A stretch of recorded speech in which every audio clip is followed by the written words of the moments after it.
ફરી એકવાર તમારું સ્વાગત છે એકમ કસોટી સોલ્યુશનમાં.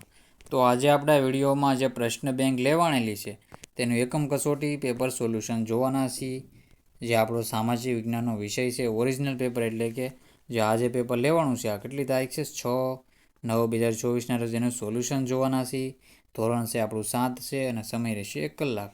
કુલ ગુણ રહેશે 25. તો આપણે પેપર સોલ્યુશન સ્ટાર્ટ કરી દઈએ. ચેનલમાં નવા હોય તો ચેનલને સબસ્ક્રાઈબ કરી દેજો. તો પહેલો ક્વેશ્ચન છે, ભૂકવચ સ્તર માટે કયો વિકલ્પ સાચો છે? તો એમાં જવાબ આવશે આપણો ડી. ઉપરના તમામ વિધાન સાચા છે. આ બધા વિધાન સાચા રહેશે. તમે વાંચી લેજો. પહેલામાં જવાબ આવશે ડી. પૃથ્વી સપાટીનું ઉપલું સ્તર મુખ્યત્વે કયા ખનિજ તત્વોનું બનેલું છે? તેમાં આપણો જવાબ આવશે સિલિકા અને એલ્યુમિનિયમનું. સિયાલનું બનેલું છે. કેનું? સિયાલનું બનેલું છે. સિલિકા અને એલ્યુમિનિયમ. નીચેના વિધાનો પૈકી કયું વિધાન મેન્ટલ સ્તરની સાચી ઓળખ આપે છે? તો આમાં આપણો આ જવાબ રહેશે. એ જવાબ સાચો રહેશે. સાહિત્ય જોઈ લેવું. આગળના જવાબ, ક્વેશ્ચનના જવાબ જોઈ લઈએ. આંતરિક ભૂગર્ભ શાનું બનેલું છે? તો આંતરિક ભૂગર્ભ છે એ નિકલ અને ફેરસનું બનેલું છે.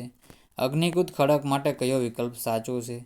તેમાં આપણો જવાબ આવશે 5માં બી. ગરમ મેઘમાં ઠંડો થઈને નક્કર થાય તેને અગ્નિકૃત ખડક કહે છે. તો સાહિત્ય આવી રીતે તમારે જવાબ જોઈ લેવો. પછી છે, કયા ખડકની રચના લાવાથી થાય છે? તો અગ્નિકૃત ખડકોની રચના લાવાથી થયેલ છે. પછી છે, કયા ખડકોમાં વનસ્પતિ, પ્રાણીને સૂક્ષ્મ જીવોના જીવાણુ જોવા મળે છે? તેમાં આપણે જળકૃત ખડકો જવાબ રહેશે. આમાં આવશે અગ્નિકૃત ખડકો જવાબ. પછી છે, રૂપાંતરિત ખડકોના ઉદાહરણ કયા છે? તો આપેલ તમામ છે એ રૂપાંતરિત ખડકના ઉદાહરણ રહેશે. ખનિજ માટે નીચેના પૈકી કયું વિધાન યોગ્ય છે? તેમાં જવાબ આવશે એ અને સી બંને. નક્કર ખડકો ઇમારતો કે મકાન બનાવવા માટે ઉપયોગી છે. ઘંટીમાં અનાજ, દાણા કે મસાલાને પીસવા માટે વપરાતા પથ્થર કયા ખડકોમાંથી બનેલા હોય છે? તેમાં જવાબ આવશે અગ્નિકૃત ખડકોમાંથી બનેલા હોય છે. આંતરિક બળ ક્યારેક આકસ્મિક ગતિ પેદા કરે છે ત્યારે શું થાય છે? ભૂકંપ અને જ્વાળામુખીની ઘટના પેદા થાય છે. પરંપરાગત રીતે ભૂકંપની સંભાવનાનું અનુમાન. ઉપરના ત્રણેય જવાબ આવશે. સરીસૃપ પર પૃથ્વી પર આવવું, તળાવની માછલીઓ, તીવ્ર હેરફેર અને પ્રાણીઓના વર્તનનો અભ્યાસ. કયા ઘટકોને કારણે ઘસાણની પ્રક્રિયા થાય છે? તો જળ, પવન અને હિમના કારણે. પછી જળપ્રપાત કે જળ ધોધ કોને કહે છે? તો આમાં જવાબ આવશે બી. તો આવી રીતે તમારે સાહિત્ય ક્વેશ્ચનના આન્સર કરી લેવા. આગળના ક્વેશ્ચન છે, નીચેના પ્રશ્નોના 1-2 વાક્યોમાં જવાબ લખો. ભદ્રાવતી કયા સ્થળનું પૌરાણિક નામ છે? તેમાં જવાબ આવશે કચ્છ. પછી છે, રાણીની વાવ ક્યાં આવે છે? તો પાટણમાં આવેલી છે. પરમાર વંશનો સૌથી શ્રેષ્ઠ રાજા? તો ભોજ છે. પછી છે, વનરાજ ચાવડાના મિત્રનું નામ છે અણહિલ ભરવાડ છે. પછી છે, વનરાજ ચાવડાએ નગરની સ્થાપના કરી તો અણહિલપુર, પાટણ. 8મી સદીના બંગાળમાં પાલ વંશનું શાસન હતું. પાલ વંશનો શાસકમાં સ્થાપના કોણે કી? ગોપાલે કરી હતી.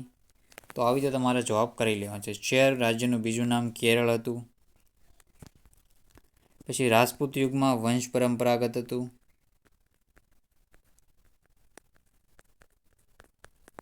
કલિકાલ સર્વજ્ઞ આચાર્ય હેમચંદ્ર ઓળખાય છે. હેમચંદ્રાચાર્ય. તો આવી રીતે તમારે જવાબ કરી લેવાના રહેશે. રાણીની વાવ છે ઉદયમતી દ્વારા બંધાવવામાં આવી હતી. ગોવિંદચંદ્ર ત્રીજો છે ગઢવાલ વંશનો શાસક. ધોળકાનું તળાવ છે, ધોળકામાં કયું? મલાવ તળાવ આવેલું છે. તરાઈના યુદ્ધમાં આપણે જોયું તો 1192માં તરાઈના યુદ્ધમાં થયું હતું. પરમાર વંશની સ્થાપના કોણે કરી? તો કૃષ્ણરાજે કરી હતી. તો આવી રીતે તમારે જવાબ જોઈ લેવાના રહેશે. વિશ્વનું સૌથી મોટું લેખિત બંધારણ કયા દેશનું છે? તો એ ભારતનું છે. મતાધિકાર 18 વર્ષે મળે છે. પછી આમાં આવશે લોકશાહી જવાબ. તટસ્થ રીતે ચૂંટણી છે ચૂંટણી પંચ દ્વારા કરવામાં આવે છે. ભારત એ લોકશાહી શાસન વ્યવસ્થા ધરાવે છે. 14 વર્ષથી નીચેના બાળકોને બાળમજૂરી કહેવામાં આવે છે. આપણા સૌમાન જાળવવા માટે સમાનતાનો અધિકાર છે. પછી આ લોકશાહી ધરાવતો એ ભારત રહેશે. આમાં 5 વર્ષે ચૂંટણી થાય છે. તો સાહિત્ય આ બધા ક્વેશ્ચનના આન્સર તમારે જોઈ લેવાના રહેશે. આમાં જવાબ આવશે કાયદાનો ભંગ.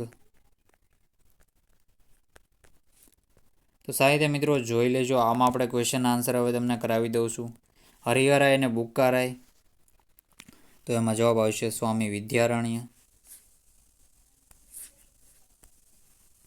સ્વામી વિદ્યારણ્ય જવાબ. દિલ્હી સલ્તનત પ્રથમ અફઘાન શાસક છે બહલોલ લોદી. પછી ઇબ્રાહિમ લોદી છેલ્લો શાસક, રઝિયા સુલતાન પહેલા, અને દાગ અને ચહેરા પદ્ધતિ અલાઉદ્દીન ખિલજી. તો સાહિત્ય આવી રીતે તમારે જોઈ લેવાનું રહેશે મિત્રો. આના તમને આન્સર મળી જશે. આફ્રિકન મુસાફર ઇબ્ન બતુતા, સૈયદ વંશનો ખિઝર ખાન, તુગલક વંશનો શ્રેષ્ઠ શાસક આવશે મિત્રો તુલુ વંશનો કૃષ્ણદેવરાય, બહમની છે જફર ખાન, અને ચહલગાની ઇલ્તુત્મિશ. તો સાહિત્ય મિત્રો આ તમારા આન્સર જોઈ લેવાનું રહેશે. આ ક્વેશ્ચનના આન્સર તમને મળી જશે સાહિત્ય પુસ્તકમાંથી. તો મિત્રો વિડીયોનો એન્ડ કરીએ છીએ. જય હિન્દ, જય ભારત.